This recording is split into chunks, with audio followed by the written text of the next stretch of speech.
শ্বেত শুভ্র শাড়ি পরিহিতা বছর 18 এক নারী রাজসজ্জায় শায়িত, প্রসব বেদনায় কাতরাচ্ছে। উজ্জ্বল গৌরবর্ণা, অসম্ভব সুন্দরী, পোশাক ও মুখমণ্ডলের ঔজ্জ্বল্যে বোঝা যায় ইনি কোনো রাজপত্নী।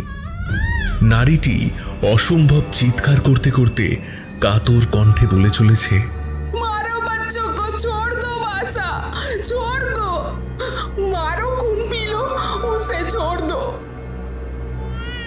শিশুটি মাতৃজঠর থেকে ভূমিষ্ঠ হওয়ার মুহূর্তেই এক করাল দর্শন মূর্তি তার বিকৃত কালো হাতে শিশুটিকে নিজের করতলে রাখল। নিজের দীর্ঘ নখর দিয়ে নাড়ি কেটে মায়ের শরীর থেকে আলাদা করে আনল তাকে। নারীটি যন্ত্রণায় কোকিয়ে উঠল। তারপর মূর্তিটা হিস হিস শব্দ করে ছোট্ট শরীরটার ঘ্রাণ নিল। মুখের দুপাশ দিয়ে বেরিয়ে আসা কষটাকে একবার চেটে নিল মূর্তিটা। ছোট্ট শরীরটার ঠিক বাম দিকে দীর্ঘ নখর বসাতেই ফিনকি দিয়ে বেরিয়ে এলো উষ্ণ রক্তস্রোত। এই বলে চিৎকার করে উঠে বসল স্নিগ্ধা। বুঝতে পারল আবার সেই ভয়ঙ্কর স্বপ্নটা দেখেছে সে। শরীর ভিজে গেছে ঘামে। ঘড়ির দিকে তাকিয়ে দেখল ঠিক রাত 2টো। পাশে থাকা গ্লাস থেকে 2 ঢোক জল খেল সে।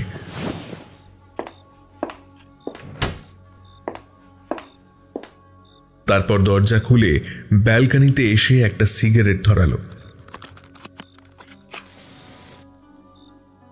সব মানুষ ঘুমিয়ে পড়লেও তিলোত্তমা এখনো জেগে।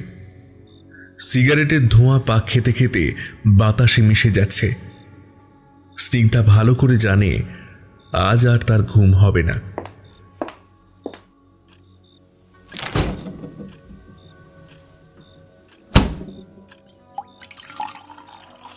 তাই ফ্রিজ থেকে একটু হুইস্কি গ্লাসে ঢালে। তারপর একটা তৃপ্তির চুমুক। মাথাটা অনেক হালকা লাগে তার।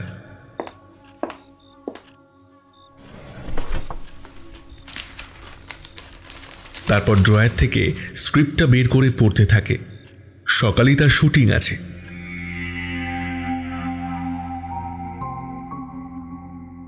স্নিগ্ধা চ্যাটার্জি ওরফে স্ন্যাজ বর্তমানে বাংলা ফিল্ম ইন্ডাস্ট্রির এক উজ্জ্বলতম নাম। অর্থ, যশ, প্রতিপত্তি, সৌন্দর্য কোনো কিছুরই খামতি তার নেই। তবে ঈশ্বর তাকে সমস্ত কিছু দিলেও ভালোবাসা দেননি, পরিবার দেননি, কাছের কোনো মানুষ দেননি। সব থাকা সত্ত্বেও সে সম্পূর্ণ একা। একাকিত্ব তার একমাত্র দোসর। স্নিগ্ধার জন্মের 1 বছর পরই তার বাবা মা মারা যান এক ভয়ঙ্কর দুর্ঘটনায়। নিজের মাসির কাছে মানুষ হলেও তারও হঠাৎ অস্বাভাবিক মৃত্যু হয় যখন স্নিগ্ধার 16 বছর বয়স। সেই থেকে তার জীবন যুদ্ধ শুরু। নিজের দায়িত্ব নিজেই নিয়েছে সে। যাকে কলেজে পড়তে খুব ভালোবেসেছিল সেও হঠাৎ কিছু না জানিয়ে উধাও হয়ে যায়। স্নিগ্ধার রূপ ও গুণ তাকে আজ প্রতিষ্ঠা দিয়েছে ফিল্ম জগতে। আজ 25টা বসন্ত পার করেও তার জীবনে বসন্ত আসেনি। ভালোবাসতে পারেনি অন্য কাউকে। যেন কোনো এক অভিশাপ তার জীবনকে তাড়া করে বেড়াচ্ছে। কেউ যেন তার আশেপাশে থেকে তাকে ইচ্ছাকৃত একা করে রাখছে। কোনো অদৃশ্য শক্তি তাকে নাগ পাশে আবদ্ধ রাখছে। সে চাইলেও বেরিয়ে আসতে পারছে না। এই কোন অভিশাপ সে বয়ে বেড়াচ্ছে? কেন বারবার একই স্বপ্ন দেখে সে জেগে ওঠে? সেই ভয়ঙ্কর দর্শন নরকের জীবটাই বা কে? এত প্রশ্ন তার রোজ মনে জাগে। সে উত্তর হাতড়ে বেড়ায়, কিন্তু উত্তর পায় না কোনো।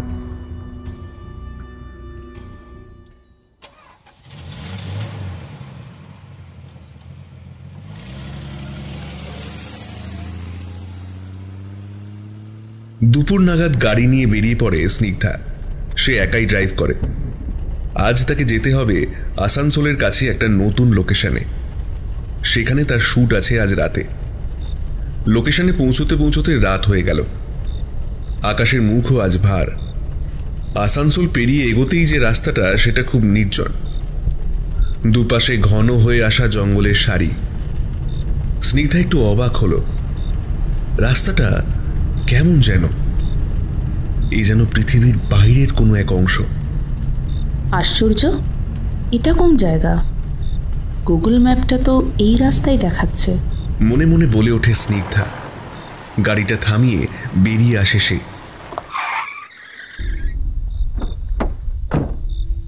চারিদিকে ঘুটঘুটে অন্ধকার। গাড়ির হেডলাইটের আলোতে যেটুকু দেখা যাচ্ছে তাও স্পষ্ট নয়। স্নিগ্ধা ভীতু মেয়ে নয়, কিন্তু ওই আলো আঁধারির মাঝে হঠাৎ ও যা দেখল তাতে ওর গলা শুকিয়ে কাঠ হয়ে গেল। সে দেখল একটা অপার্থিব নারী মূর্তি দাঁড়িয়ে আছে তার সামনে, যেন কোনো নরকের দরজা খুলে বেরিয়ে এসেছে সে। পোশাক প্রাচীন রাজস্থানী রাজপুত নারীদের মতো, নিম্নাঙ্গে ঝলমলে রাজস্থানী লেহেঙ্গা, ঊর্ধ্বাঙ্গে চলি, ওড়নি দিয়ে মাথায় ঘোমটা দেওয়া। মাটি থেকে ঠিক 1 ফুট ওপরে শরীরটা দুলছে হাওয়ায়। মোটা মোটা নূপুর পরা, তবে পায়ে না, কঙ্কালের ওপর। শরীরটায় যেন রক্ত মাংসের কোনো অস্তিত্ব নেই, শুধুই কঙ্কাল। সেই ভয়ঙ্কর কঙ্কালসার নারী মূর্তি হাত দুটো জোর করে স্নিগ্ধার একদম মুখের সামনে এসে ফিস ফিস করে বলে উঠল, খম্মগনি রানী সা।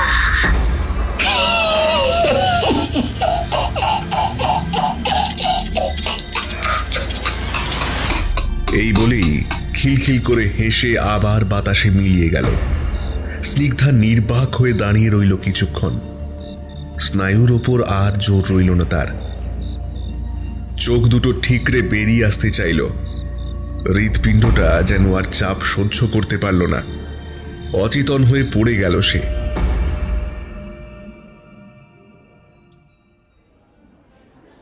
চোখ খুলতেই স্নিগ্ধা দেখল সে শুয়ে আছে নার্সিংহোমের বেডে।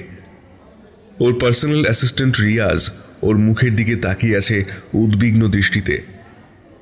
স্নিগ্ধার জ্ঞান ফিরেছে দেখে সে বলল, ম্যাডাম, এখন কেমন লাগছে আপনার? ভালো। তবে আমি এখানে কিভাবে এলাম রিয়াজ? কোনো ভয় নেই আপনার, আমরা সবাই আছি। বাইরে ক্রু মেম্বার্সরা অপেক্ষা করছে। স্নিগ্ধার দৃষ্টিতে তখনও ভয়। সে আবার রিয়াজকে জিজ্ঞাসা করল, আমাকে এখানে কে নিয়ে এসেছে? আপনার ফোন থেকেই একজন ভদ্রলোক আমাকে ফোন করে জানান যে আপনি অসুস্থ হয়ে পড়েছিলেন এবং আপনাকে উনি রাস্তা থেকে উদ্ধার করে নার্সিংহোমে ভর্তি করিয়েছেন। কিন্তু ভদ্রলোকের পরিচয় ঠিক করে জানা যায়নি। স্নিগ্ধা নিশ্চুপ দৃষ্টিতে তাকিয়ে রইল রিয়াজের দিকে। ম্যাডাম, মিডিয়া দিন রাত আসছে খবর নিতে। এটা একটা বড় সুযোগ আপনার জন্য। আপনি আরো বেশি করে লাইমলাইটে থাকতে পারবেন। স্নিগ্ধার কানে যেন কথাগুলো প্রবেশ করছিল না।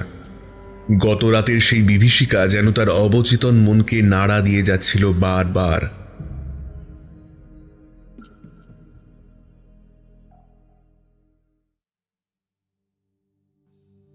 স্নাজ, তুমি এখন ঠিক আছো তো? গম্ভীর কণ্ঠে প্রশ্ন করেন স্নিগ্ধার নতুন সিনেমার ডিরেক্টর আদিত্য দুবে। স্নিগ্ধা অসুস্থ হয়ে পড়ায় তার নতুন সিনেমার শুটিংটা বেশ কিছুদিন পিছিয়ে গিয়েছিল।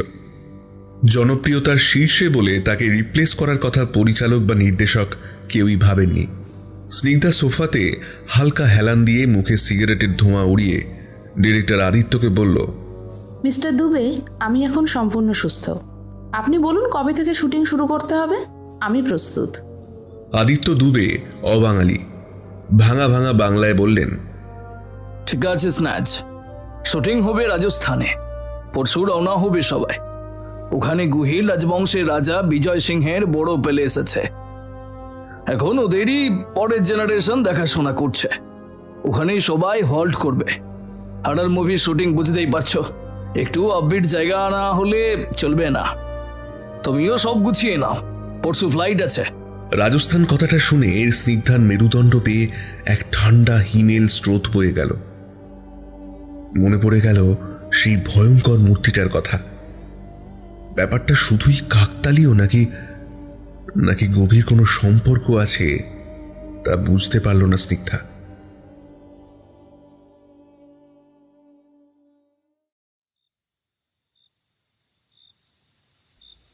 রাতে শুয়ে বিছানায় ছটফট করছিল স্নিগ্ধা। ঘুম আসছিল না কিছুতেই। আজকে বড্ড মনে পড়ছে কলেজের দিনগুলো, সেই মুহূর্তগুলো যা সে কাটিয়েছিল রুদ্রের সাথে। প্রথম ভালোবাসার আবেগ কখনো কাটিয়ে উঠতে পারেনি সে। আর কোনো সম্পর্কে সে যেতে পারেনি, যেন সচেতনভাবে কেউ তাকে আটকে রেখেছে। কোনো সম্পর্কের গণ্ডিতে তাকে প্রবেশ করতে দিচ্ছে না। হালকা তন্দ্রা এসেছিল তার।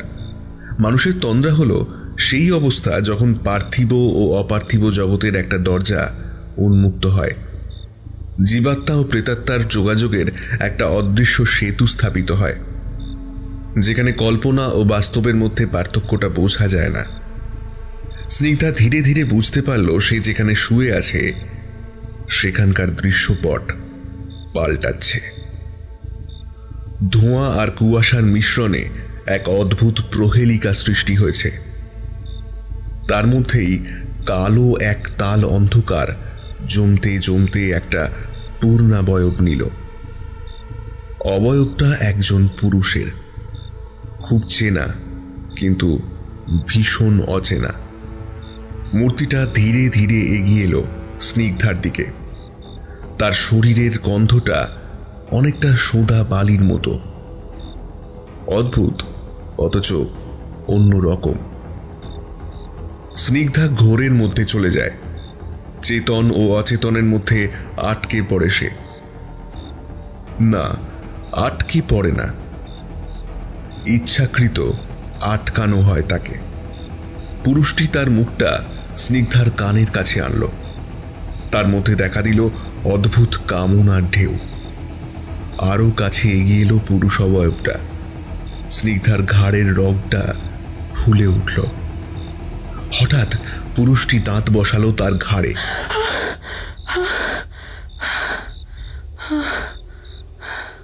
বিছানায় বসে হাঁপাতে লাগলো স্নিগ্ধা। শরীরটা ঘামে ভিজে উঠেছে। হাতের কাছে রাখা গ্লাস থেকে এক নিঃশ্বাসে জলটা শেষ করলো সে। ঘাড়ের কাছে হাতটা বুলিয়ে দেখল, না, কিচ্ছু নেই, কোনো কামড় নেই। মাথার ঘামটা মুছে মনে মনে ভাবল স্বপ্ন, কিন্তু আলো জ্বালাতেই তার মাথাটা দুলে উঠল। মেঝেতে তখনও উড়ে বেড়াচ্ছে বালি, কিন্তু এত বালি কোথা থেকে এলো ভাবতে গিয়েই তার পিঠ বেয়ে নেমে এলো চোরা ভয়ের স্রোত। তার মানে সে স্বপ্ন দেখেনি। এই অনুভূতিটা তার মনের ভেতরে চলতে থাকা অস্বস্তি আর ভয়টাকে আরো বাড়িয়ে তুলল।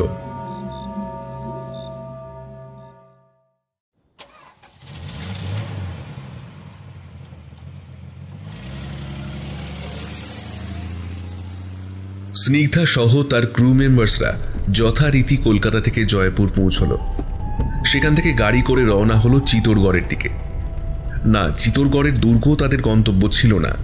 তাদের গন্তব্য ছিল চিতোরগড় দুর্গ থেকে ঠিক 18 কিলোমিটার উত্তর পশ্চিম দিকে প্রায় 400 একর জমি জুড়ে অবস্থিত এক রক্তিম বর্ণের প্যালেস। জায়গাটা খুব পরিচিত নয়, তবে জায়গাটা এত নির্জন যে মানুষের পা খুব একটা এখানে পড়ে না। ন্যাড়া রুক্ষ পাহাড়টার ওপর অপার নিঃসঙ্গতা নিয়ে দাঁড়িয়ে আছে প্রাসাদটা। কোনো অজানা কারণে সমস্ত প্রাসাদ জনশূন্য হয়ে যায়। যারা জীবিত ছিল তারা অন্যত্র চলে যায়। উত্তরাধিকার সূত্রে প্রাসাদটা বিজয় সিংহের পরের রাজা জয় সিংহ ও ক্রমাগত হাত বদল হয়ে বর্তমানে অনন্ত সিংহের মালিকানায় এসছে। জায়গাটা যে এখনো এক্সপ্লোর হয়নি তা স্পষ্ট। এই প্রাসাদের বর্তমান মালিক অনন্ত সিংহ কোথায় থাকেন কেউ জানে না। তবে তিনি অন্তরালে থেকে তার সহকারী চিতক্রতারকে দিয়ে সমস্ত কাজ চালান।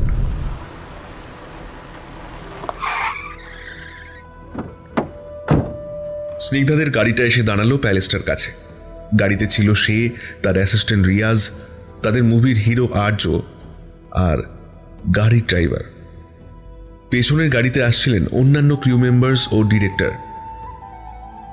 প্রডিউসার ছিলেন একদম পিছনের গাড়িটাতে। সব মিলিয়ে ওরা মোট 20 জন।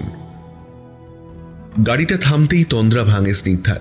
বাইরে রোদের ঝলকানি আর উষ্ণ হাওয়া বইছিল, সঙ্গে উড়ছিল বালির কণা। স্নিগ্ধা গাড়ির দরজাটা খুলে নেমে এলো। ডিসেম্বরের শুরু, কিন্তু সে বেরিয়ে আসতেই একটা ভীষণ গরম হাওয়া তার শরীরটাকে ছুঁয়ে গেল। স্নিগ্ধার মনে হলো কেউ তাকে যেন ইচ্ছে করে স্পর্শ করল। সারা শরীরে অদ্ভুত এক শিহরণ খেলা করে গেল। সে এগিয়ে যেতে শুরু করলো প্যালেসটার দিকে। কেউ যেন তাকে ভীষণভাবে টানছে। এই টানকে উপেক্ষা করার ক্ষমতা তার নেই। জায়গাটা তার চেনা, খুব চেনা, যেন শতাব্দীর ওপার থেকে কেউ তাকে সম্মোহন করছে। ধীর পায়ে এগিয়ে চলতে শুরু করলো সে।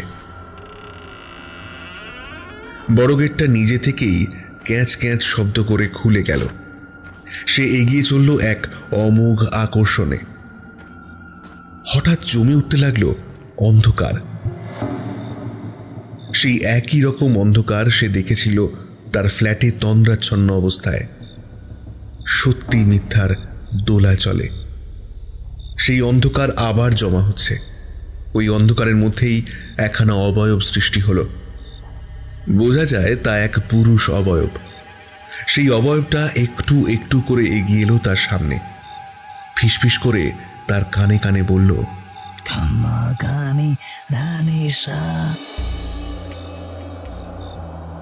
এই বলেই বাষ্পের মতো উবে গেল পুরুষ অবয়বটা। কিছু বুঝতে না পেরে ভয়ে চিৎকার করে উঠল স্নিগ্ধা। ম্যাডাম, কি হয়েছে আপনার? উদ্বিগ্ন গলায় বলল রিয়াজ। স্নিগ্ধা অবাক হয়ে তাকিয়ে রইল ওর দিকে। নিজেকে আবিষ্কার করলো সেই গাড়িতেই যেখানে সে এতক্ষণ অঘরে ঘুমোচ্ছিল। বুঝতে পারল আবার স্বপ্ন দেখছিল সে। রিয়াজকে বলল, আমাকে ডাকুনি কেন? আমরা কি পৌঁছে গেছি? হ্যাঁ ম্যাডাম, পৌঁছে গেছি, কিন্তু প্রাসাদের কেয়ারটেকার এখনো এসে পৌঁছায়নি।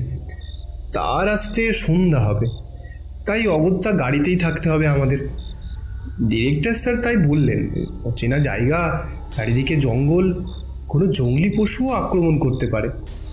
আমরা যেন গাড়িতেই বসি, তাই আমরাও আর বেরোইনি। সঙ্গে খাবার আছে, তাতে হয়ে যাবে। আর তো কিছু ঘন্টা, একটু পরেই হয়তো চলে আসবে।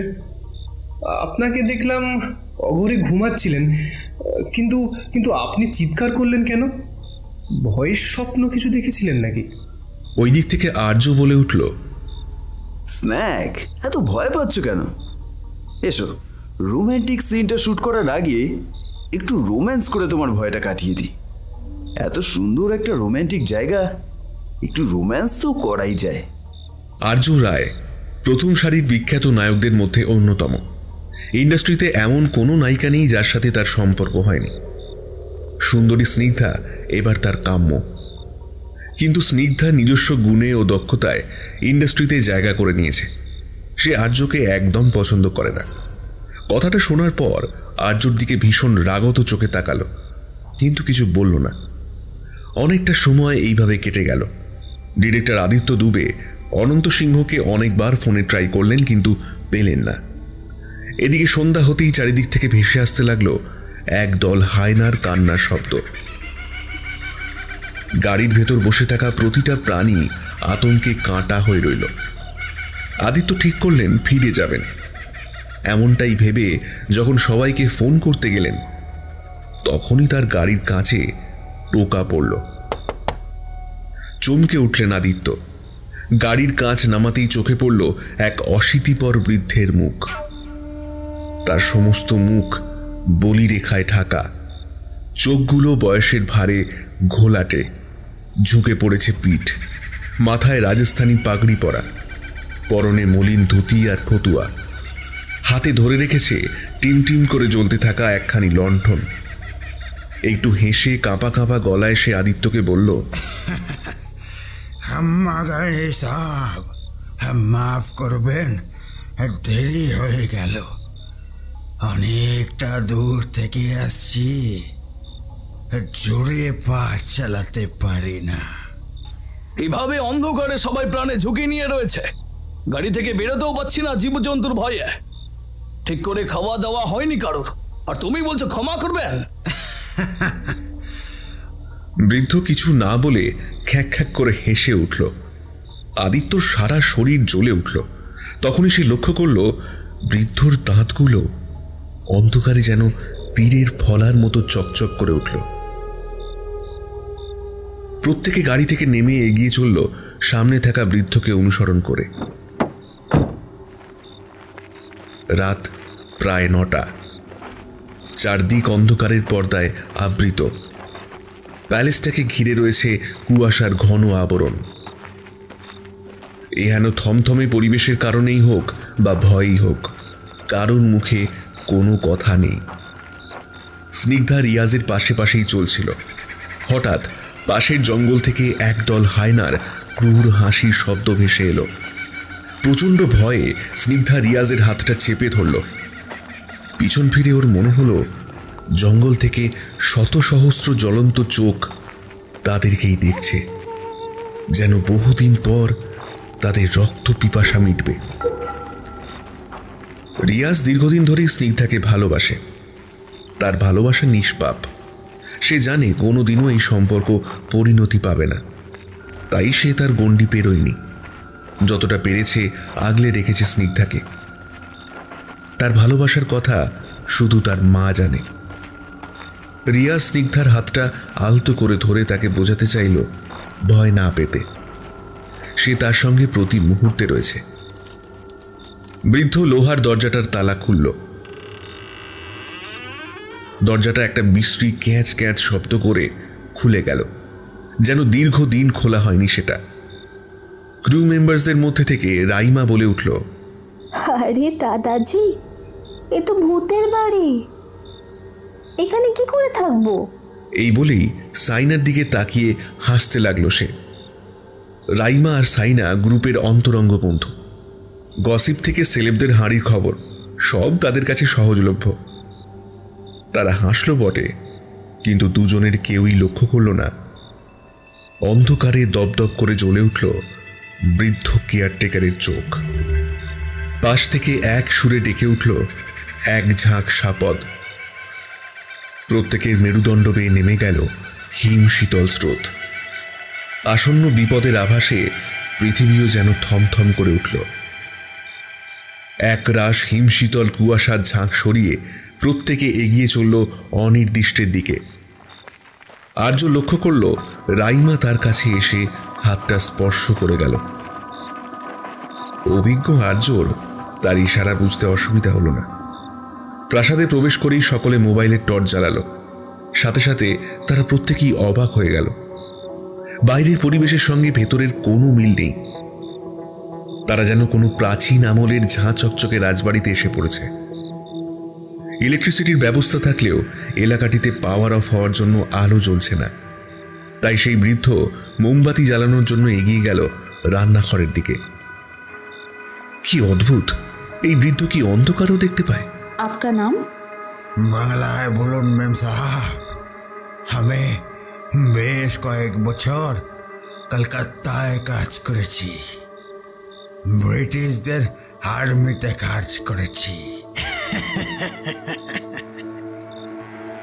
কথাটা বলে খ্যাক খ্যাক করে হেসে একটু থেমে সে আবার বলল, অনেক বিপ্লবীকেও মেরেছি। কথাটা শেষ করে শীতল দৃষ্টিতে তাকালো স্নিগ্ধার দিকে। একটা ভয়ের শিহরণ খেলে গেল স্নিগ্ধার হৃৎপিণ্ড পেয়ে। তার হঠাৎ মনে হলো বৃদ্ধর চোখ যেন হঠাৎ দপ করে চলে উঠল। বৃদ্ধ আবার স্বাভাবিক হয়ে বলল,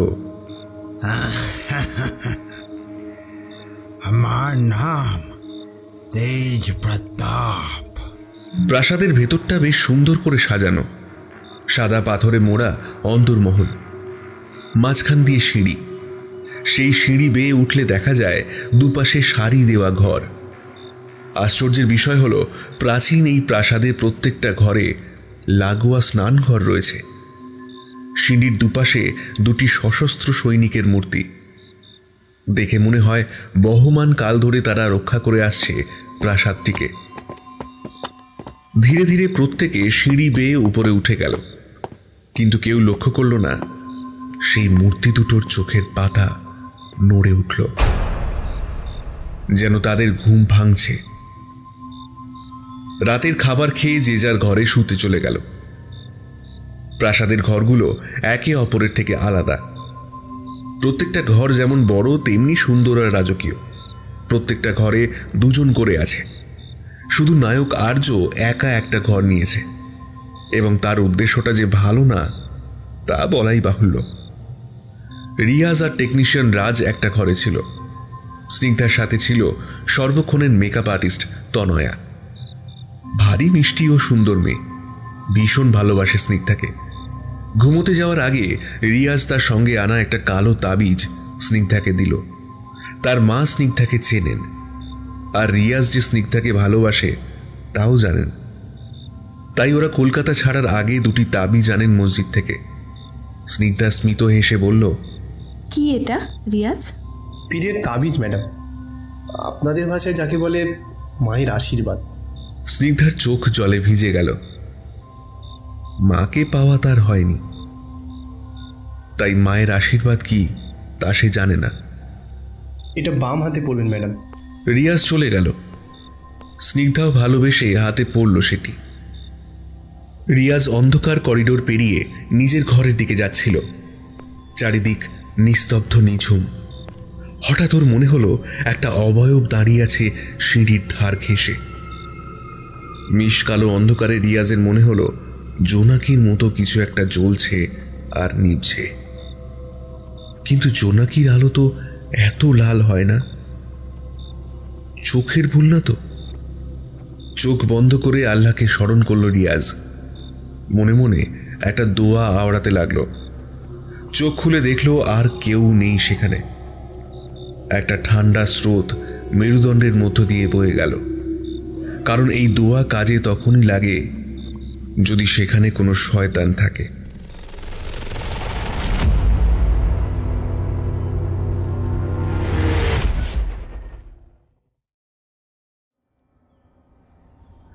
ভোর ভোর সবাই শুটিংয়ের জন্য রেডি হয়ে গেল। ডিরেক্টর যত তাড়াতাড়ি সম্ভব শুটিং শেষ করে ফিরতে চাইছেন। এই অদ্ভুত প্রাসাদ আর তার ভালো লাগছে না। কিন্তু অনেকগুলো টাকা পাঠানো হয়েছে অনন্ত সিংহের অ্যাকাউন্টে, তাই এখন ফিরে গিয়ে নতুন স্পট বুক করা মানে অনেক টাকার ব্যয়। তাই তিনি আর রিস্ক নিতে চাইলেন না। ডিরেক্টর সবাইকে দৃশ্য বোঝাচ্ছিলেন।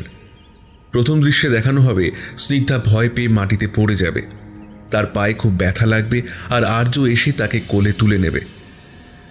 লাইট ক্যামেরা অ্যাকশন বলার সঙ্গে সঙ্গে স্নিগ্ধাকে দৌড়ে আসতে হবে আর পড়ে যেতে হবে নিচে। স্নিগ্ধা প্রস্তুত হয়ে গেল। অ্যাকশন বলার সঙ্গে সঙ্গে সে দৌড়াতে শুরু করলো। হঠাৎ তার মনে হলো ধীরে ধীরে দৃশ্যপট পাল্টাতে শুরু করেছে। মরু ঝড় ঘিরে ধরেছে তাকে। চারিদিক অন্ধকার হয়ে যাচ্ছে ধীরে ধীরে। অদ্ভুত শোঁ আওয়াজ আসছে চারপাশ দিয়ে। হঠাৎ সেই মরু ঝড় রূপ নিল বরফ শীতল কুয়াশায়, যা জড়িয়ে ধরে রেখেছে তাকে। সেই কুয়াশা ধীরে ধীরে রূপ নিল অদ্ভুত এক মূর্তির। স্নিগ্ধা মন্ত্রমুগ্ধের মতো তাকিয়ে থাকলো তার দিকে। বিভৎস মূর্তিটা সম্মোহিত করছে তাকে। শয়তানটার মুখ থেকে বেরিয়ে এসেছে দুটো স্বতন্ত্র জ্বলন্ত চোখে স্নিগ্ধার দিকে চেয়ে সে বলে উঠল,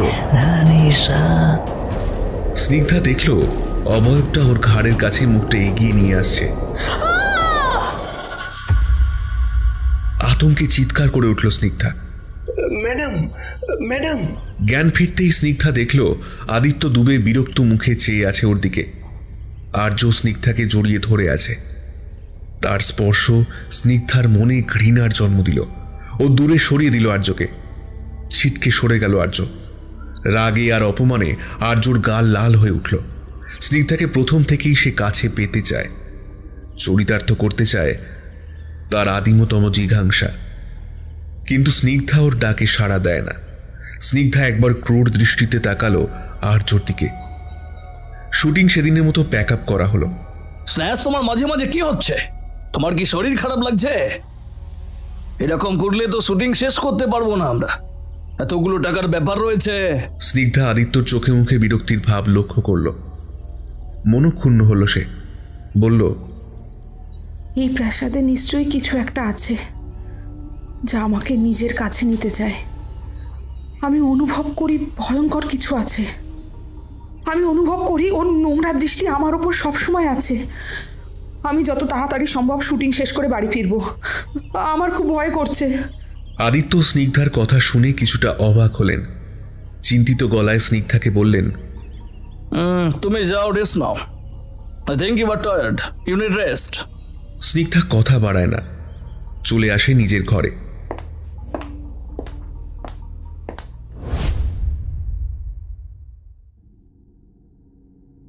এরপর দুদিন শুটিং হলো।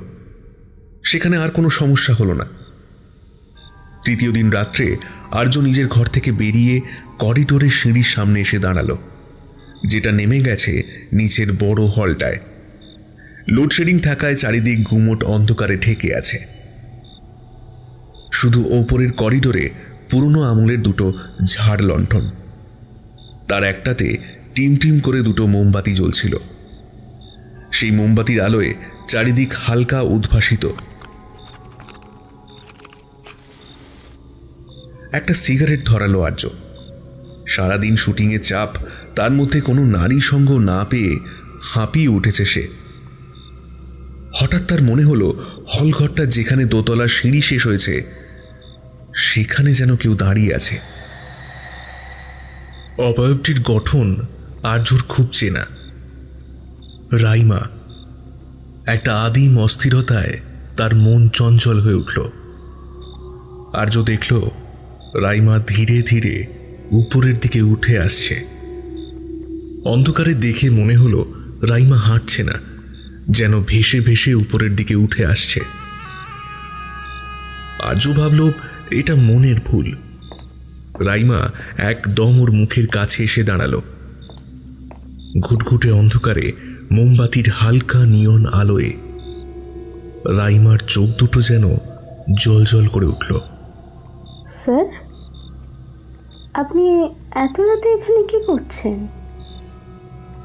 আমার অপেক্ষায় ছিলেন বুঝি? ইশারা বুঝতে পেরে আর্য হালকা হাসল। ঠিক বুঝেছ রাইমা, আমি তোমার জন্যই অপেক্ষা করছিলাম, শুধু তোমার জন্য। তাহলে আমরা আমাদের রুমে গিয়ে গল্প করি।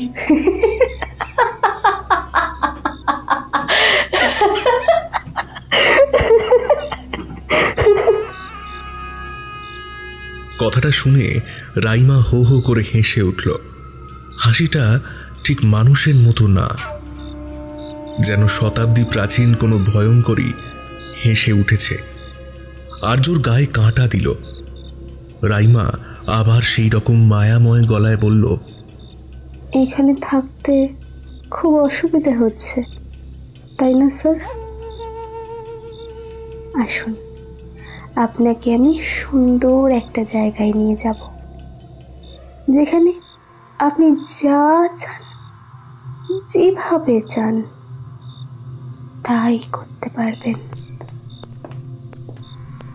আর্য মোহগ্রস্ত হয়ে পড়ল। অনুসরণ করতে শুরু করলো রাইমাকে।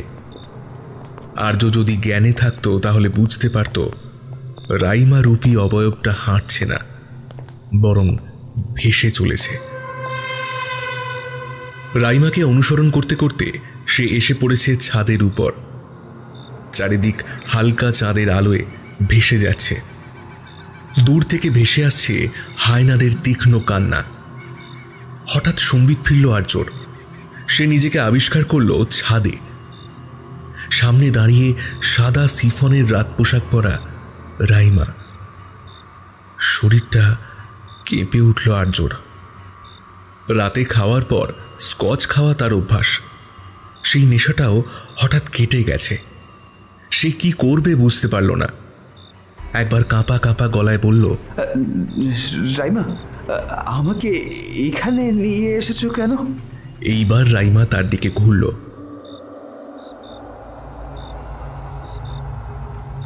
কিন্তু আর্য এখন যাকে সামনে দেখছে সে যে রাইমা নয়, তার জায়গায় দাঁড়িয়ে আছে এক ভয়ঙ্কর পিশাচিনী।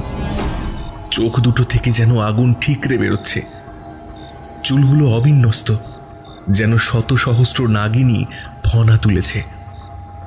ঠোঁটের দুদিকে বেরিয়ে এসেছে দুটো সদন্ত। হঠাৎ সে খিলখিল করে হেসে উঠল। কি বিভৎস সেই হাসি!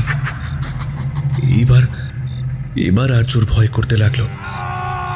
নারী শরীরের লোভে কোন পিশাচিনীর হাতে সে পড়ল। ভাবতে ভাবতে যখনই সে পালানোর চেষ্টা করলো, তখনই সেই পিশাচিনী তার হাতটা টেনে ধরল।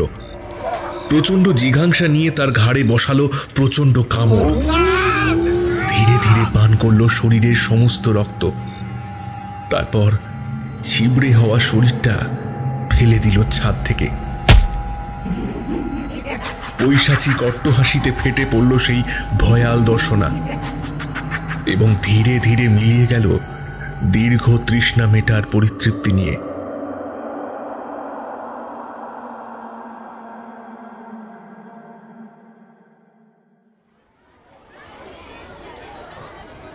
পরের দিন সকালে প্রচন্ড চিৎকার চেঁচামেচিতে ঘুম ভাঙল স্নিগ্ধার। সারা রাত ভয়ঙ্কর স্বপ্ন দেখেছে সে। কেউ যেন তার মুখের কাছে গরম নিঃশ্বাস ফেলছিল, তাকে এক দৃষ্টে দেখছিল। প্রচন্ড ভয় ও আতঙ্ক আচ্ছন্ন করে রেখেছিল সারা রাত। ভোরের দিকে ঘুমিয়ে পড়েছিল সে। হঠাৎই প্রচন্ড চিৎকারে ঘুম ভাঙে তার। দরজায় কড়া নাড়ছে কেউ। তনয়া তার সাথেই শোয়ে। তার চোখে মুখেও আতঙ্ক। মুখ দেখে বোঝা যাচ্ছে সারা রাত ঠিক করে ঘুমায়নি সেও। স্নিগ্ধা তার দিকে তাকালো একবার, তারপর দৌড়ে গিয়ে দরজা খুলল। সামনে রিয়াজ দাঁড়িয়ে। আতঙ্কে তার ফর্সা সুন্দর মুখখানা লাল হয়ে গেছে। কি হয়েছে রিয়াজ? এত চিৎকার কিসের? ম্যাডাম, আর্য স্যার আর রাইমার মৃতদেহ পাওয়া গেছে প্রাসাদের সামনে থেকে। আর্য স্যারের দেহটা প্রাসাদে ঢোকার মূল ফটকে ছিল, আর তার থেকে কিছুটা দূরে পাওয়া গেছে রাইমার দেহ। দুটো দেহই সাদা হয়ে গেছে, মনে হচ্ছে শরীর থেকে রক্ত মাংস কেউ যেন শুষে খেয়ে নিয়েছে। কোনো মানুষ এভাবে হত্যা করতে পারে না, কোনো পশুও না। রিয়াজের বর্ণনা শুনে স্নিগ্ধা হতবাক হয়ে গেল। প্রচন্ড ভয়ে তার শীত দ্বারা বেয়ে নেমে গেল। রিয়াজের সঙ্গে সেও নিচে নেমে এলো। তনয়াও ছুটে এলো তাদের সাথে। সবাই মিলে এসে বসলো প্রাসাদের ভেতরে। কেউ ঠিক করতে পারছে না কি করবে। এমন একটা জায়গায় তারা আছে সেখানে নেটওয়ার্ক ভালোভাবে কাজ করছে না। আজ আবার সকাল থেকে নেটওয়ার্ক নেই। ঠিক করা হলো মৃতদেহগুলোকে নিচের ঘরে আপাতত তালা বন্ধ করে রাখা হবে। আজই তারা এখান থেকে রওনা দেবে এবং শহরে পৌঁছে পুলিশকে খবর দেবে। ডিরেক্টর আদিত্য দুবে বুঝে উঠতে পারছেন না কি করবেন। অন্যদিকে শুটিং বন্ধ মানে আর প্রডিউসার পাবেন না। একে হরর ফিল্ম, তার উপর স্পন্সর সেরকম নেই। কি করবেন বুঝতে পারছেন না। কিন্তু এই মুহূর্তে বাড়ি না ছাড়লে বাকি ক্রিউ মেম্বার্সদের জীবনও সংকটে পড়ে যাবে। তবে লক্ষণীয় ব্যাপার, তেজ প্রতাপকে শুধু রাতের বেলা দেখা যায়, সকালে তার অস্তিত্ব খুঁজে পাওয়া যায় না। তবে সেই নিয়ে কেউ মাথা ঘামালো না। শুটিংয়ের সেটআপ খুলে প্রত্যেকে গোছাতে শুরু করলো। সমস্ত কিছু শেষ করতে প্রায় সকাল গড়িয়ে সন্ধে হয়ে গেল। প্রত্যেকে গোছগাছ মিটিয়ে প্রাসাদ ছেড়ে বেরিয়ে এলো। তখন প্রায় রাত 10টা। অন্ধকারের মধ্যেও জ্বলে উঠল হাজার হাজার লাল চোখ। খুব কাছ থেকে ডেকে উঠল এক ঝাঁক হায়না। পা থমকে গেল সবার। তবুও সাহস সঞ্চয় করে প্রত্যেকে এগিয়ে গেল গাড়ির দিকে। কিন্তু সর্বনাশ, একটা গাড়িও স্টার্ট হচ্ছে না। কোনো গাড়িতে পেট্রোল নেই। কেউ যেন ইচ্ছা করে তাদেরকে আটকানোর চেষ্টা করছে। ওরা প্রত্যেকে ভীষণ ভয় পেল। চারিদিক থেকে আসতে থাকা হায়নার তীব্র আওয়াজে কেউ বাইরে থাকার সাহস করল না। সবাই আবার প্রাসাদে ফিরে এলো। একদম শেষে আসছিল টেকনিশিয়ান রাজা। কেউ অন্ধকারে খেয়াল করল না রাজা আর পেছনে আসছে না। তাকে কেউ টেনে হিঁচড়ে নিয়ে চলে গেল। সে চিৎকার করারও সুযোগ পেল না। শুধু বাইরে থেকে একটা পুরুষের ভয়ঙ্কর হাসির শব্দ শোনা গেল।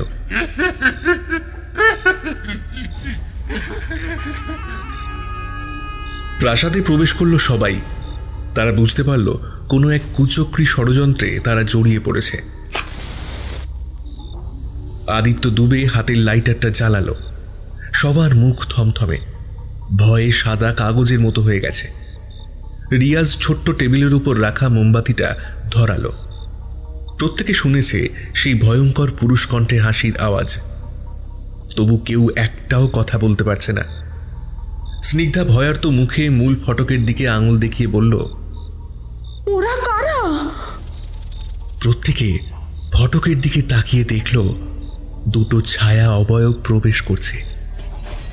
মোমবাতির কাঁপতে থাকা আলোয় তাদের আরো ভয়ঙ্কর দেখাচ্ছে।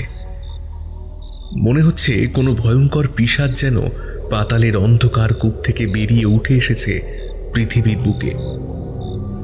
ধীরে ধীরে অবয়ব দুটো দৃশ্যমান হলো। তারা চিনতে পারল একজনকে। সে বৃদ্ধ তেজ প্রতাপ, কিন্তু অপর আরেকজন অচেনা। তেজ প্রতাপ একটা এঁটো হাসি হাসল। আপনাদের পরিচয় করিয়ে দিই, ইনি হলেন আমার মালিক, আমার প্রভু অনন্ত সিং। প্রত্যেকে অবাক চোখে দেখল তাকে। থমথমে অন্ধকারে কি ভয়ঙ্কর লাগছে লোকটাকে। সাদা পাণ্ডুর মুখ, চুপসে যাওয়া গাল এবং ঠোঁটের দুপাশে দুটো সদন্ত চিকচিক করে উঠছে। স্নিগ্ধার মনে হলো লোকটা যেন সদন্ত থেকে চুঁয়ে পড়া সদ্য পান করা রক্তের ফোঁটা একবার জিভ দিয়ে চেটে নিল।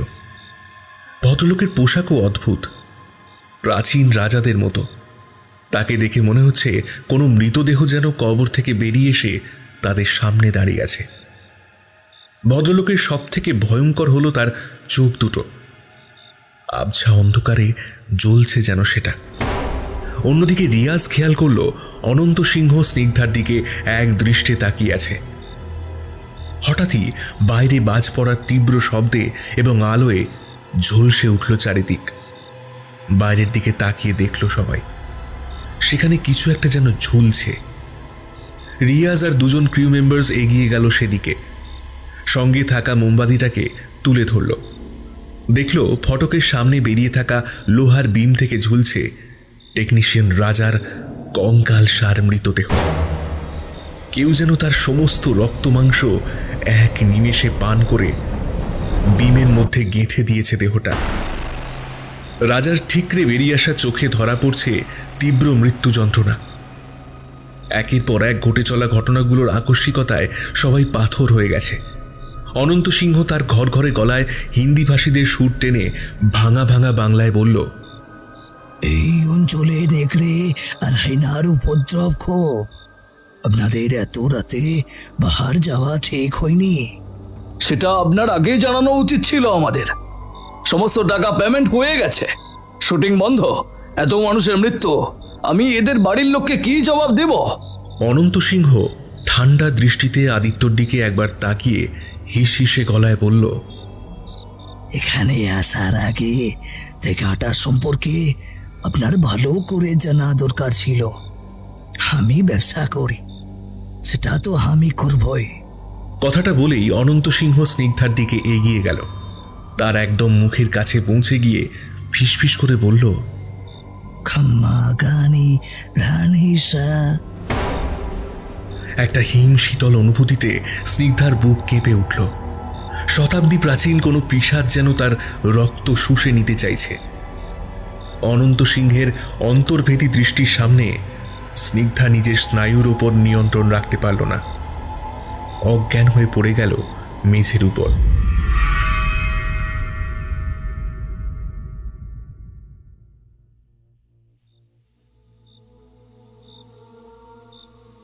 গভীর রাত। প্রত্যেকেই নিজেদের ঘরের দরজা ভালো করে আটকে শুতে চলে গেছে। প্রত্যেকের শরীর অবসন্ন। স্নিগ্ধার পাশে শুয়েছিল তনয়া। স্নিগ্ধার মাঝে একবার জ্ঞান ফিরলেও আবার ঘুমের অতলে তলিয়ে গেছে সে। হঠাৎ ভারী পায়ের শব্দে চটক ভাঙল তনয়ার। কেউ যেন তাদের ঘরের সামনে দিয়ে হাঁটা চলা করছে। তনয়া কাঁপা কাঁপা গলায় স্নিগ্ধাকে ডাকল, দিদি, দিদি, ওঠো একবার। কিন্তু স্নিগ্ধা অচেতন অবস্থায় পড়ে রয়েছে বিছানায়। তনয়া মোমবাতির আলোয় স্পষ্ট দেখল অনন্ত সিংহের দেহটা প্রবেশ করল তাদের ঘরে। ভয়ে কাঠ হয়ে যাওয়া শরীরটাকে কোনোভাবে নিয়ন্ত্রণ করল তনয়া। সে দেখল অনন্ত সিংহ স্নিগ্ধার মুখের কাছে নিজের মুখটা নামিয়ে আনল এবং ফিসফিস করে বলল, रानिसा बहुत दिनों से हम आपके लिए तड़प रहे हैं, आपकी रूप मेरा है। কথাটা বলেই সে স্নিগ্ধার গলায় কামড় দিতে গেল, কিন্তু একটা কোনো কিছুর স্পর্শে সে বিদ্যুৎ পৃষ্ঠের মতো ছিটকে গেল দূরে। প্রচন্ড রাগে হুঙ্কার দিয়ে মোমদানিটা আছাড় মারল মাটিতে। তনয়া আর নিজেকে সামলাতে পারল না, চিৎকার করে উঠল। অন্যদিকে জানলা দিয়ে ঘরের ভিতর প্রবেশ করতে শুরু করলো সূর্যের আলো। অনন্ত সিংহরূপী পিশাচটা তনয়ার দিকে একবার ক্রুদ্ধ দৃষ্টিতে তাকিয়ে অন্তর্হিত হলো।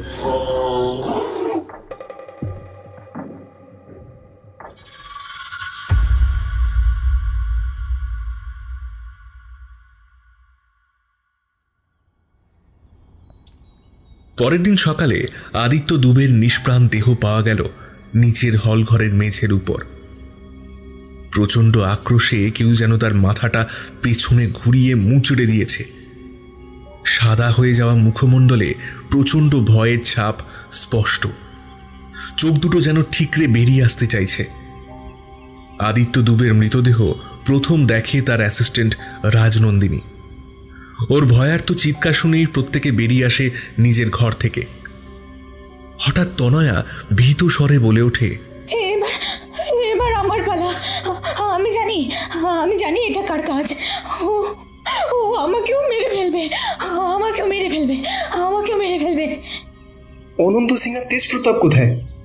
রাজনন্দিনী জানায় তারা কাল রাতেই ফিরে গেছে। অনেক রাত অবধি আদিত্য ও অনন্ত সিংহের মিটিং হয়েছিল। আমাদের এখনই বেরিয়ে পড়তে হবে এই মৃত্যুপুরী থেকে। দিনের আলোয় কোনো ভয় নেই। প্রত্যেকে বেরিয়ে পড়ল প্রাসাদ ছেড়ে, কিন্তু মূল ফটকের বাইরে বেরোতেই দেখা গেল কতগুলো হায়না ওদের দিকেই ক্ষুধার্ত ও হিংস্র দৃষ্টিতে তাকিয়ে আছে। প্রত্যেকে আবারও ফটকের মধ্যে প্রবেশ করল। ঠিক এই সময় তনয়া চিৎকার করে বলতে লাগলো, ওই পিশাচ আমাদের সবাইকে মেরে ফেলবে। ও এখানেই আছে। রাতের আধারে ও আবার জেগে উঠবে। স্নিগ্ধা দিদিকেও নিতে এসেছে, সঙ্গে আমাদেরকেও মেরে ফেলবে। হঠাৎ রিয়াজের মাথায় একটা কথা খেলা করলো। সে মনে মনে বলল, অনয়া বারবার বলছে ম্যাডামকে পিশাচ নিতে এসেছে, কিন্তু বাকিদের সে মেরে ফেলবে। তার মানে স্নিগ্ধা ম্যাডামের সাথেই পিশাচের কোনো সম্পর্ক আছে। ম্যাডাম, আমাদের সাথে যা ঘটেছে তার সাথে আপনার ও এই প্রাসাদের কোনো যোগসূত্র আছে। চলুন তো সারা প্রাসাদটা একবার খুঁজে দেখি কিছু পাই কিনা। প্রত্যেকে এদিক ওদিক খুঁজতে লাগলো, কিন্তু কিছু পেল না। টেকনিশিয়ান শিবু হঠাৎ একটা সুড়ঙ্গ খুঁজে পেয়ে সবাইকে চিৎকার করে ডাকতে লাগলো। প্রত্যেকে ছুটে গেল সেই দিকে। দেখলো একটা জায়গা কিছুটা ভাঙা, সেখান থেকে বেরিয়ে আছে একটা দরজা। অনেক কষ্টে চুন সরকির পলেস্তরা সরিয়ে বের করলো দরজাটা, এবং সেটা খুলতেই একটা সুড়ঙ্গ দেখল, যা সমান্তরালভাবে চলে গেছে সামনের দিকে। প্রত্যেকে প্রবেশ করলো সেখানে। স্নিগ্ধা মোহগ্রস্তের মতো সামনের দিকে হেঁটে গেল, যেন জায়গাটা তার খুব চেনা। সুড়ঙ্গটা যেখানে শেষ হয়েছে সেখানে একটা শোয়ার ঘর পেল তারা। জায়গাটা স্নিগ্ধার খুব চেনা। হাতে মোমবাতি তুলে সে দেখল সে ঠিক সেই ঘরে এসে পৌঁছেছে যেটা সে প্রতিদিন স্বপ্নে দেখত। সেই রাজপালঙ্ক, সেই চাঁদোয়া, সব তার স্বপ্নে দেখা। রিয়াজ হাতের মোমবাতিটা তুলে ধরল সামনে থাকা তৈলচিত্রটার দিকে। হাত দিয়ে ধুলো পরিষ্কার করতেই তারা দেখল তৈলচিত্রটা এক নারীর, এবং সেই নারীর সাথে স্নিগ্ধার অদ্ভুত মিল রয়েছে। পাশাপাশি আছে আরও কিছু তৈলচিত্র।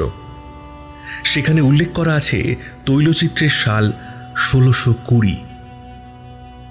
বাকি তৈলচিত্রগুলো বিভিন্ন রাজাদের। তার মধ্যে একটা চিত্র নজর কাড়ল রিয়াজের। সে চিৎকার করে বলল, এই ছবিতে যে দুজন রয়েছে তাদের মধ্যে একজন অনন্ত সিং, আর তার পায়ের কাছে বসে থাকার লোকটা হুবহু তেজপ্রতাপের মতো দেখতে। অবাক হয়ে গেল প্রত্যেকে। প্রায় 5 শতাব্দী প্রাচীন মানুষ কিভাবে এখনো বর্তমান? জট পাকাতে থাকা উলের ফাঁসের মতো সমস্ত গুলিয়ে যেতে লাগলো প্রত্যেকে। এসবের মধ্যে কেউ খেয়াল করল না বাইরে সূর্যের আলো ধীরে ধীরে নিভে গেছে। প্রকৃতিতে ছড়িয়ে গেছে নরকের অন্ধকারের কালো পর্দা। হঠাৎ ঘর ঘর শব্দে প্রত্যেকে চমকে উঠল। কেউ যেন বেরিয়ে আসছে ঘরের মধ্যে থাকা কোনো প্রকোষ্ঠ থেকে। চমক কাটে যখন দেখা যায় একটা দীর্ঘকায় দেহ বেরিয়ে আসছে সেই ঘরের মধ্যেই থাকা একটা গোপন দরজা থেকে। প্রত্যেকে ভয়ে সুড়ঙ্গের দরজার দিকে দৌড়াতে শুরু করল। সেই পিশাচের হাতের সামনে ছিল রাজনন্দিনী। পিশাচ ওর চুলগুলোকে প্রচন্ড জিঘাংসায় টেনে মাথা থেকে ছিঁড়ে ফেলল। ওর মাথাটা সম্পূর্ণ পেছনের দিকে ঘুরিয়ে দিল। তারপর ওর রক্ত পান করে ছিবড়ে হওয়া শরীরটা মাটিতে আছাড় দিয়ে ফেলে দিল। এই দৃশ্য সহ্য করতে পারল না স্নিগ্ধা। জ্ঞান হারিয়ে পড়ে যাচ্ছিল সে। হঠাৎ একটা শক্ত হাতের স্পর্শ অনুভব করল। তারপর স্নিগ্ধার আর কিছু মনে নেই।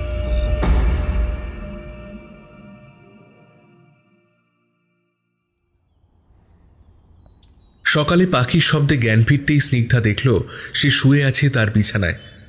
পাশে বসে আছে রিয়াজ, এবং ঘরের এক কোণে পাতা চেয়ারটাতে বসে আছে দীর্ঘদেহী এক পুরুষ অবয়ব।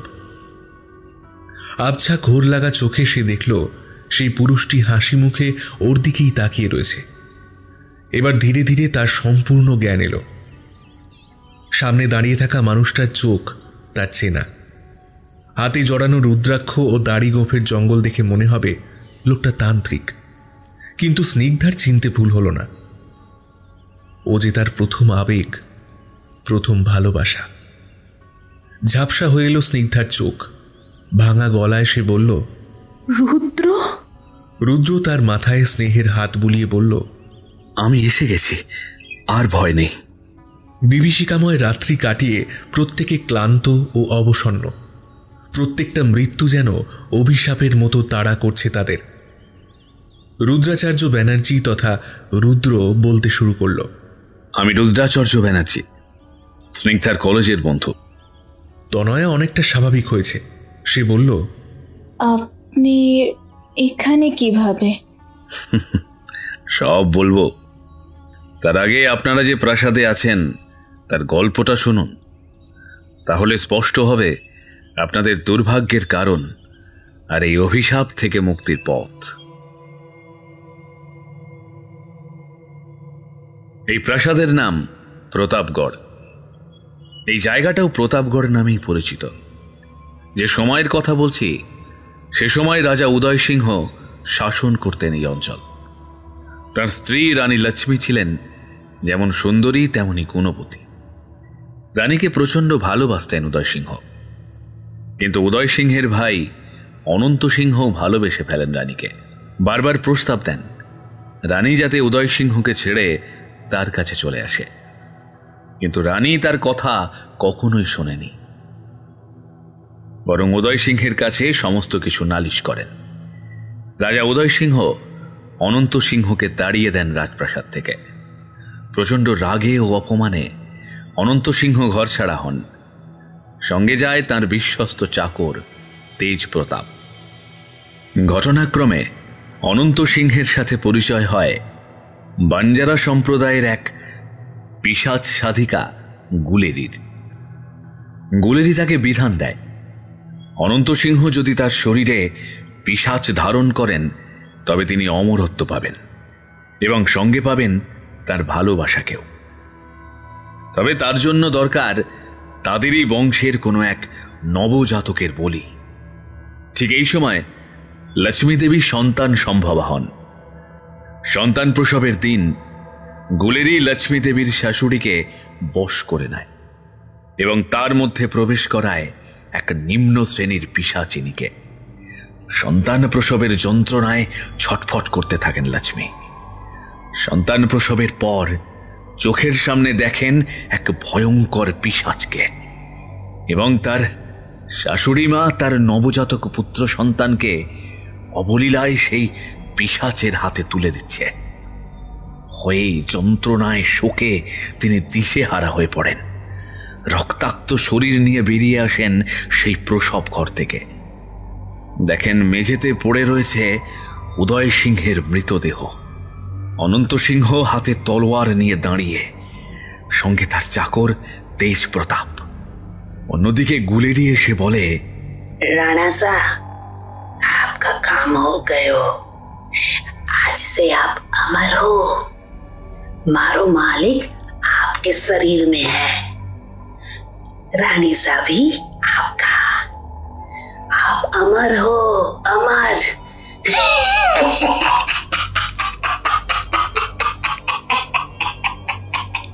রানী লক্ষ্মী ষড়যন্ত্রটা বুঝতে পারলেন। গুলেরি ছিল এক পিশাচ সাধিকা। এক ধাক্কায় রানী লক্ষ্মীর পুরো জীবন তছনছ হয়ে যায়।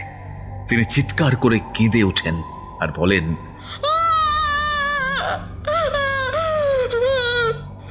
नरक में जाओगे तुम सारो, मारो शापे।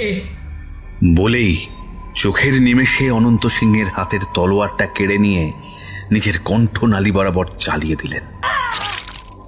তৎক্ষণাৎ রানী লক্ষ্মী তলিয়ে গেলেন মৃত্যুর অতলে। অনন্ত সিংহ বুঝলেন কত বড় পাপ তিনি করেছেন, কিন্তু আর উপায় নেই। তার শরীরে বাসা বেঁধেছে পিশাচ। তিনি অভিশাপ স্বরূপ অমরত্ব পেয়েছেন। ধীরে ধীরে তিনি পরিণত হলেন এক রক্তচোষা পিশাচে। প্রথমেই আঘাত করলেন তেজ প্রতাপ ও গুলেরিকে। তারাও নিজেদের মধ্যে অভিশাপ পালন করে পরিণত হল ভয়ঙ্কর রক্ত পিশাচে। আটকে পড়ে রইল কালের গহ্বরে। রাজপ্রাসাদের বাকিদের তারা হত্যা করল নৃশংসভাবে। স্নিগ্ধা অবাক দৃষ্টিতে তাকিয়ে শুনতে থাকে রুদ্রের প্রত্যেকটা কথা। ওর বলা শেষ হলে প্রশ্ন করে, এর সাথে আমার সম্পর্ক কি? তুমি বা এসব কিভাবে জানলে? আমি দীর্ঘ বছর তন্ত্র সাধনার সাথে যুক্ত। আমার প্রপিতামহ বিখ্যাত গুণিন যোগাচার্য ব্যানার্জি আমার ঠাকুরদাকে দীক্ষা দেন। আমার ঠাকুরদা আমাকে। এই বিশেষ মন্ত্রপুত রুদ্রাক্ষ আমার প্রপিতামহেরই। এর গুণ হল এর সঠিক ব্যবহারের দ্বারা অতীতকে দেখতে পাওয়া। দেবী উগ্রতারার উপাসক আমি এবং আমার পিতামহ ও প্রপিতামহ। কলেজে পড়তে পড়তেই আমি দীক্ষা নিই এবং এই রুদ্রাক্ষের সঠিক প্রয়োগের জন্য ধ্যানে বসি। মনে মনে চিন্তা করি আমার প্রিয় মানুষটিকে, তার অতীত ও ভবিষ্যৎ দর্শনের চেষ্টা করি। চোখের সামনে ভেসে ওঠে স্নিগ্ধার অতীত, ওর জন্ম, বাবা মার অ্যাক্সিডেন্টে মৃত্যু। কিন্তু ওটা অ্যাক্সিডেন্ট ছিল না, কেউ ইচ্ছা করে তাদের গাড়ির অ্যাক্সিডেন্ট করিয়েছে। সন্দেহ হলো সেই অশরীরগুলোকে দেখে। চলে গেলাম স্নিগ্ধার পূর্বজন্মের অতলে। দেখতে পেলাম রানী লক্ষ্মী ও অনন্ত সিংহের সম্পূর্ণ ইতিহাস। বুঝলাম স্নিগ্ধা আর কেউ না, রানী লক্ষ্মী। অনন্ত সিংহ এ জন্মেও তার পিছন ছাড়েনি, তাই স্নিগ্ধার ভালোবাসার মানুষগুলোকে তার থেকে সরিয়ে দিয়েছে প্রতিবার। ওর বিশ্বাস জন্ম জন্মান্তরের গণ্ডি পেরিয়ে লক্ষ্মীর ওপর শুধু ওরই অধিকার। রুদ্রের কথাগুলো হয়তো কেউ বিশ্বাস করত না, কিন্তু প্রত্যেকে যে বিভীষিকার সম্মুখীন হয়েছে তাতে কেউ বিশ্বাস না করে থাকতে পারল না। স্নিগ্ধা রুদ্রের হাতগুলো ধরে বলল, তাহলে আমি ঠিকই ধরেছিলাম। আমাকে সেদিন তুমি নার্সিংহোমে নিয়ে গিয়েছিলে। আমি জানতাম তুমি আমার সঙ্গেই আছো। তবে আমাকে ছেড়ে গেলে কেন? চোখে জল এলো রুদ্রর। সে বলল, সাধনার পথ যে খুব কঠিন। তোমাকে বাঁচানোর জন্যই আমি এই পথ গ্রহণ করেছি। কিছুক্ষণ পরে স্নিগ্ধা হুঙ্কার দিয়ে বলে উঠল, এই পিশাচকে আমি ছাড়ব না। প্রত্যেকবার আমার ভালোবাসার মানুষদের আমার থেকে দূরে সরিয়ে দিয়েছে। আমি এর বিনাশ করব। পথটা কঠিন, কিন্তু তুমি পারবে, আমি জানি। ম্যাডাম আপনি পারবেন, আপনি পারবেন ম্যাডাম, আমি জানি। তোমার দেওয়া কবচ আমাকে রক্ষা করেছে, নয়তো পিশাচটা আমার আত্মাও নিয়ে যেত। রিয়াজের চোখে জল। তার ভালোবাসার কথা স্নিগ্ধাকে আর জানানো হলো না।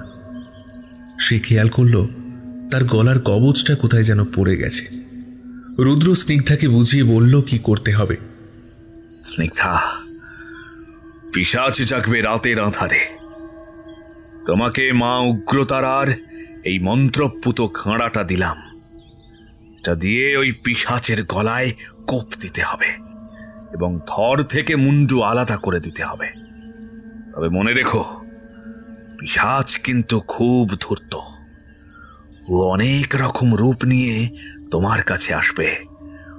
তোমাকে বুদ্ধি দিয়ে ওকে চিনে নিতে হবে। স্নিগ্ধাকে সবটা বুঝিয়ে রুদ্র বাকি সদস্যদের নিয়ে একটা ঘরে গেল এবং ঘরটা মন্ত্রপুত ভস্য দিয়ে বন্ধন করে দিল। প্রত্যেককে সাবধান করে দিল কেউ যেন ঘরের বাইরে না আসে, যাই হয়ে যাক না কেন। গভীর রাত। রুদ্র যজ্ঞের প্রস্তুতি শেষ করে তার উপাস্য দেবী উগ্রতারার আরাধনার প্রস্তুতি নিল নিচের হলঘরটায়। অন্যদিকে স্নিগ্ধা লালচে হওয়া অন্ধকারে খুঁজে বেড়াতে লাগল পিশাচকে। হাতে লুকিয়ে নিল মা উগ্রতারার খাঁড়াটা। রিয়াজ, রিয়াজ, বাঁচাও আমায়! স্নিগ্ধার গলায় আর্তনাদ শুনে ধরফর করে উঠল রিয়াজ। বেরোতেই যাবে ঘর থেকে, কিন্তু তনয়া এবং ঘরে থাকা সবাই বারণ করল বেরোতে। কিন্তু সে শুনল না, বলল, ম্যাডাম বিপদে আছেন, আমি ওনাকে বিপদে একা ছাড়তে পারবো না। সবার বারণ সত্ত্বেও রিয়াজ ঘরের বাইরে বেরিয়ে গেল। কোনো উপায় না দেখে তনয়া দরজা বন্ধ করে কাঁপতে লাগলো। রিয়াজ ছুটে এলো করিডোরটার সামনে। দেখল অদ্ভুত এক লাল আলো নির্গত হচ্ছে সেখান থেকে এবং সেখানে পেছন ঘুরে দাঁড়িয়ে আছে স্নিগ্ধা। সে হাঁপাতে হাঁপাতে বলল, ম্যাডাম, ম্যাডাম আপনি ঠিক আছেন তো? একটা রক্ত জল করা পৈশাচিক হাসির শব্দ শুনে তার বুকের রক্ত হিম হয়ে গেল।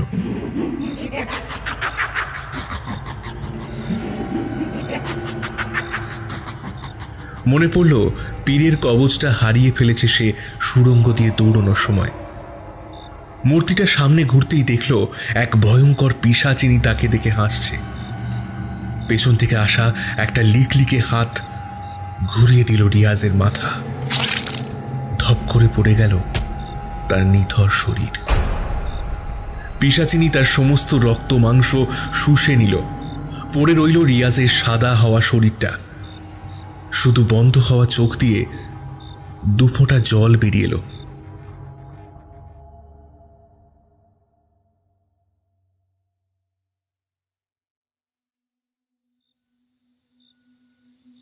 স্নিগ্ধা ম্যাডাম, স্নিগ্ধা ম্যাডাম আপনি ঠিক আছেন তো? রিয়াজের গলা শুনে চমকে উঠল স্নিগ্ধা। বিস্ময়ের স্বরে বলল, তুমি ঘর থেকে কেন বেরোলে? বারণ করা হলো তো তোমায়। রুদ্র স্যার একবার আপনাকে একটু ছাদে যেতে বলল। কিন্তু কেন? তার নাকি খুব বিপদ। এই মাত্র আমাকে বললেন আপনাকে জানাতে। রিয়াজের কথা শুনে কিছু না ভেবেই তার পিছু নিল স্নিগ্ধা। কিন্তু সিঁড়ির ধাপ বেয়ে উঠতে গিয়ে তার মাথায় কিছু কথা এলো। প্রথমত, রিয়াজ ওকে ম্যাডাম বলেই ডাকে। দ্বিতীয়ত, যে ছেলেটা চশমা ছাড়া সকালেই দেখতে পায় না, সে কিভাবে চশমা ছাড়া অন্ধকারের মধ্যেও হাঁটছে? সব থেকে বড় কথা, যজ্ঞের সময় রুদ্রর বিপদ হতেই পারে না। সে দেহ বন্ধন করে স্থান বন্ধন করে রেখেছে। থমকে গেল স্নিগ্ধা। তার মনে কিছু কথা অনুরণিত হলো।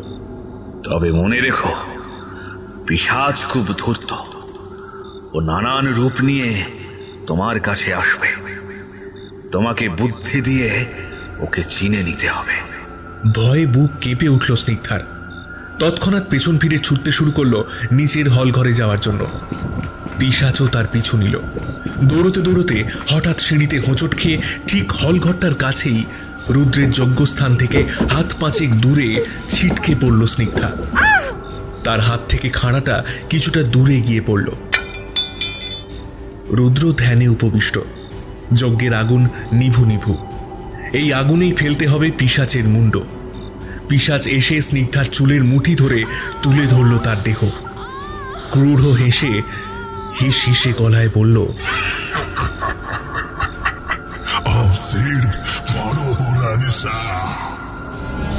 যন্ত্রণায় ছটফট করতে লাগলো স্নিগ্ধা। তার আর্তনাদে ধ্যান ভঙ্গ হলো রুদ্রর। সে যজ্ঞস্থান থেকে ছুটে এলো। পিশাচ তার পৈশাচিক হাসি হেসে মোক্ষম আঘাত হানল স্নিগ্ধার ওপর।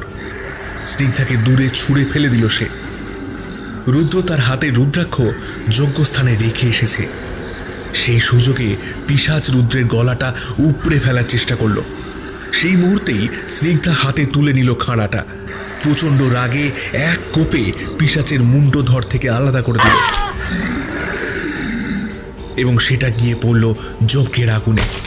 ছিটকে কয়েক হাত দূরে গিয়ে পড়ল রুদ্র। প্রচণ্ড আঘাত লাগলো ওর মাথায়। চারিদিকে প্রবল এক ঝড় উঠল। কালো কালো অশরীরী অবয়বগুলো যজ্ঞের আগুনে প্রবেশ করতে শুরু করলো এক এক করে। মুক্তি পেল সমস্ত বিদেহী আত্মারা, পিশাচ যাদের হত্যা করেছিল। গুলেরি আর তেজপ্রতাপও প্রবেশ করল সেই আগুনে।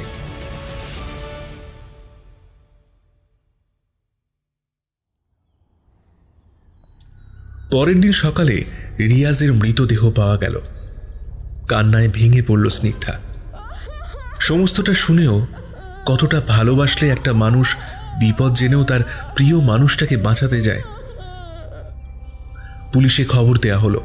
মৃতদেহগুলোকে নিয়ে যাওয়া হলো শেষকৃত্যের জন্য। স্নিগ্ধা আর রুদ্র আবার এক হলো ভালোবাসার বন্ধনে। প্রতাপগড় অভিশাপ মুক্ত হলো। তবে তারপর থেকে এখনো সেখানে কেউ ভুলেও পা বাড়ায় না। এখনো সেখানে মাঝে মাঝেই কিছু হায়না কেঁদে ওঠে।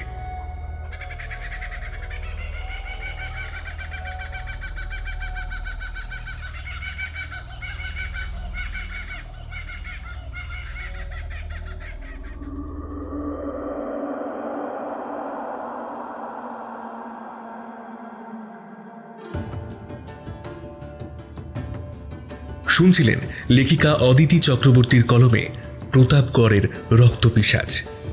গল্পটি কেমন লাগলো কমেন্টে জানাতে ভুলবেন না কিন্তু। যদি গল্পটি ভালো লাগে চ্যানেলটি সাবস্ক্রাইব করবেন। আমরা ফিরছি আগামী সপ্তাহে আবারও নতুন একটি গল্প নিয়ে। সবাই ভালো থাকবেন।